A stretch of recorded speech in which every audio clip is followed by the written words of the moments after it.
Dunia ini penuh dengan ilusi. Di dalam kehidupan kita, ilusi seringkali bukanlah merupakan permainan mata, melainkan permainan hati dan pikiran. Mari kita bahas sama-sama. Banyak influencer yang menyatakan opini atau pandangan mereka melalui konten-kontennya. Opini-opini tersebut sering dipengaruhi oleh kepentingan sponsor, brand kolaborasi, atau produk endorsement-nya. Produk endorsement tidak hanya dapat berupa produk atau servis saja, namun bisa juga berupa endorsement politik alias di-backing oleh politisi. Mereka dapat terlihat otentik ketika mengekspresikan opininya, namun seringkali pernyataan mereka dipengaruhi atau diarahkan pada agenda-agenda politik. Jika ada seorang influencer yang mengalihkan fokus kontennya ke arah politik, mereka bisa saja terlihat spontan ketika menyoroti kelemahan pihak oposisi misalnya. Intensi mereka juga dapat terlihat genuine.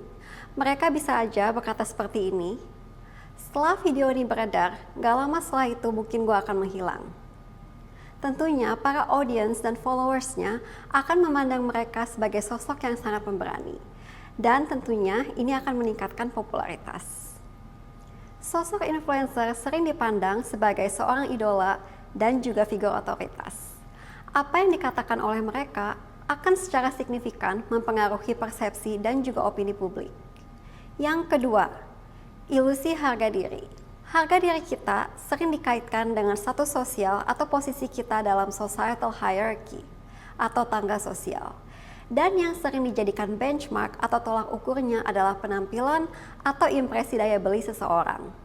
Impresi daya beli adalah kemampuan membeli yang seseorang tampilkan. Jadi bukan berarti kemampuan beli yang sesungguhnya. Jika kita tidak menunjukkan kalau kita dapat mencapai level tertentu, maka terkadang kita menjadi merasa takut kalau kita tidak akan diakui oleh orang-orang di sekitar kita. Hal ini menjadikan seolah-olah harga diri hanya dapat diukur atau ditentukan oleh penampilan atau gaya hidup tertentu saja. Namun sebenarnya yang terpenting itu bukanlah to appear worthy in the eyes of others, but to be worthy in the eyes of yours. Yang terpenting itu bukanlah untuk terlihat berharga di mata orang lain, namun untuk menjadi berharga di mata kita sendiri.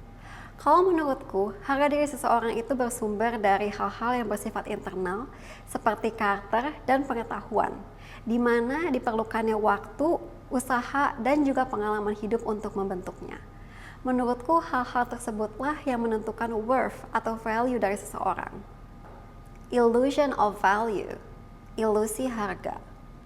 Mungkin teman-teman pernah dengar kalau di Jepang ada sebuah tempat hiburan yang namanya host club. Host club adalah sejenis klub malam di mana para pengunjungnya adalah wanita.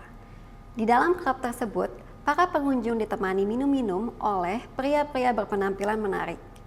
Jadi pria-pria tersebut adalah staf dari klubnya.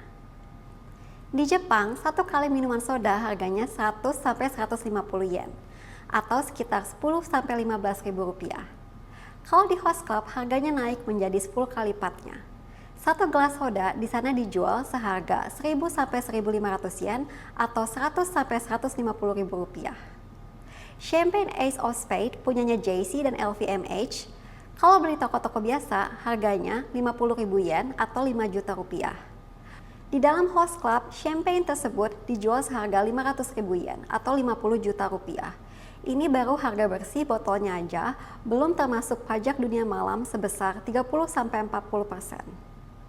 Kenapa bisa laku? Karena adanya persaingan gengsi di sana. Jadi setiap ada customer yang membeli minuman-minuman mahal, maka para staf akan mengumumkannya dengan menggunakan mikrofon. Tujuannya supaya semua customer yang ada di sana tahu. Klub tersebut juga sengaja didesain dengan model sebuah ruangan luas yang terbuka supaya customernya bisa saling lihat-lihatan, sehingga akan memicu kompetisi. Ini adalah trik manipulasi dengan menciptakan situasi yang mendorong rasa iri dan perbandingan. Illusion of power, ilusi kekuasaan. Ilusi kekuasaan terjadi saat seorang individu atau sebuah kelompok memberikan posisi otoritas atau posisi kekuasaan kepada seseorang. Namun, pihak yang ditawarkan seringkali tidak memiliki pengaruh atau wewenang atas posisi yang diberikan. Mereka seringkali dituntut untuk bertindak tidak sesuai dengan nilai-nilai atau kepentingan mereka, dan juga dituntut untuk bertindak sesuai dengan kemauan pihak yang menawarkan. Hal ini sering terjadi di lingkungan yang sering melibatkan power play atau permainan kekuasaan. Pada hukum ke-40 dalam 48 Laws of Power, 48 hukum kekuasaan, Robert Greene menulis "Despise the free lunch", tidak ada makan siang yang gratis. Beliau menekankan bahwa hal-hal yang diberikan secara gratis atau cuma-cuma seringkali disertai oleh hidden cost atau hidden price tag, biaya atau syarat-syarat tersembunyi. Sehingga sebaiknya kita berhati-hati dalam menerima tawaran atau ketika mendapatkan hal yang too good to be true. Bukan hanya dalam dunia politik saja, hal serupa juga dapat terjadi dalam hubungan personal. Contohnya seperti menikah masuk ke keluarga kaya raya untuk mendapatkan financial freedom misalnya. Menurutku di dunia ini gak ada yang gratis. Mendapatkan kebebasan finansial dengan cara tersebut akan menyebabkan seseorang untuk kehilangan kendali atas banyak hal. Karena selalu akan ada psychological price tag atau beban psikologis yang harus ditanggung dan juga complicated feelings of obligation, kewajiban-kewajiban yang harus dibayar. Ilusi heroism.